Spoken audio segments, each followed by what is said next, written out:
3, 2, 1. This is the TV News, the industry's only daily video report, brought to you by American Ingenuity TV. For all of your electronic marketing and creative needs, American Ingenuity TV is simply the solution.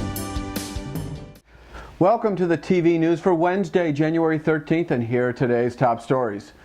Hey, remember back on Monday when we talked about the other shoe dropping vis-a-vis the Jay Leno experiment blow-up? Well, yeah, it dropped.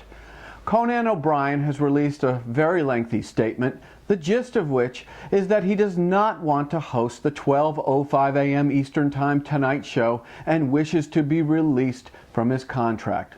Now word on the street is, and it's also hinted at by Fox, is that if Conan is free, he would be snapped up by Fox faster than you can say, beautiful downtown Burbank. According to O'Brien's statement, and I quote, "I sincerely believe that delaying the show into the next day will seriously damage what I consider to be the greatest franchise in the history of broadcasting," unquote. For a full text of Conan's The Tonight Show manifesto, log on to nytimes.com. And on a side note, ABC has commented that they are not interested in bringing Conan on board as they're committed to Jimmy Kimmel as their late night guy. Out at the Television Critics Winter Press Tour, the producers of the nearly impossible to ever figure out Lost announced that once the series is over, Lost is over, done with, finito, kablooey. No sequels, no spin-offs, no nothing. But they didn't say no reunions. So the option rights for my Lost reunion, the Harlem Globetrotters on Lost Island, they're now up for grabs. Incidentally, our very own Susan Hibben will report on all of the big doings at the Critics Tour thus far in the Programming Pulse, which is just moments away. Now, we've been running the old CBS Evening News Open with Walter Cronkite's voice against the brand new CBS Evening News Open with the voice of Morgan Freeman. Let's have one last look.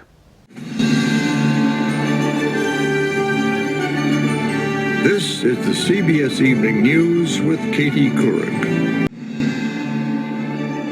From CBS News World Headquarters in New York, this is the CBS Evening News with Katie Couric. So which do you like better? Which do you think is more appropriate? We want your opinion.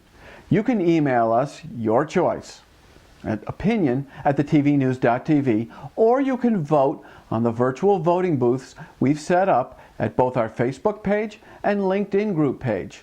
Now, so far, we've had a very good amount of voting, and just like me, it seems like none of you are at a loss for an opinion. And we'll get everyone the results on the voting on Friday. And finally, one of the final ad avails in Super Bowl 44 has been bought up by none other than Turner Broadcasting. Reportedly, the 30-second spot will be used to image and position True TV. For more details, log on to adweek.com. And now let's hand it off to the Programming Pulse with Susan Hibben. The Programming Pulse is brought to you by Way Out There. Now's your chance to get the Tonight Show of the paranormal. That's Way Out There. Here's a quick breakdown of what's gone on so far this week at the Television Critics Winter Press Tour in LA. First and foremost, Simon Cowell rocked the broadcast TV industry with his announcement that he's leaving Idol after this season to launch his very own kind of Idol-like X Factor next fall on Fox. ABC has renewed its freshman slate of Wednesday comedies, The Middle, Modern Family, and Cougar Town for second seasons.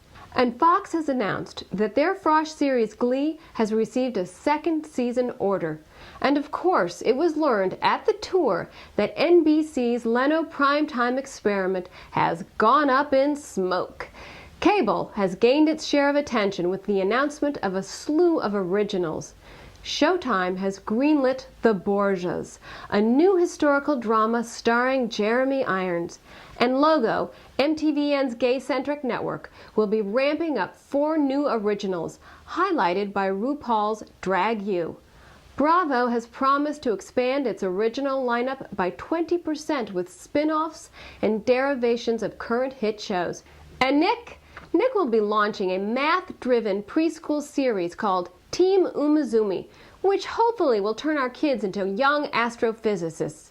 There'll be more announcements as the week progresses, but clearly there's a lot happening with programming in both broadcast and cable. Jeff?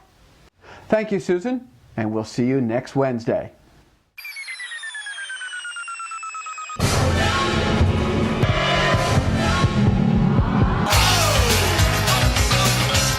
Elvis has reportedly been found dead in the DC used car parking lot. Shut up, I think it's a bunch of bull.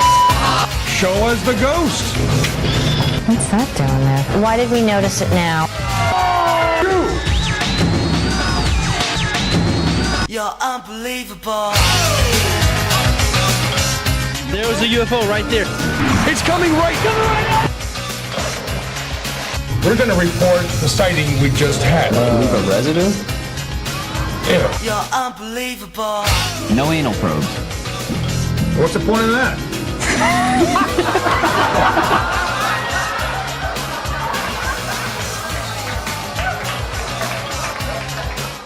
Future events and opportunities brought to you by Dude Walker.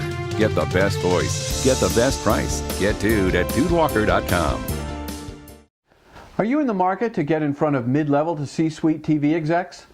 Let's talk about sponsorship opportunities on the TV News. To get the ball rolling, email us at advertise@thetvnews.tv. The 2010 NAPI Marketing Conference begins in 12 days, and it's all happening in Las Vegas. It's Vegas, baby. To register, log on to natpimarket.com.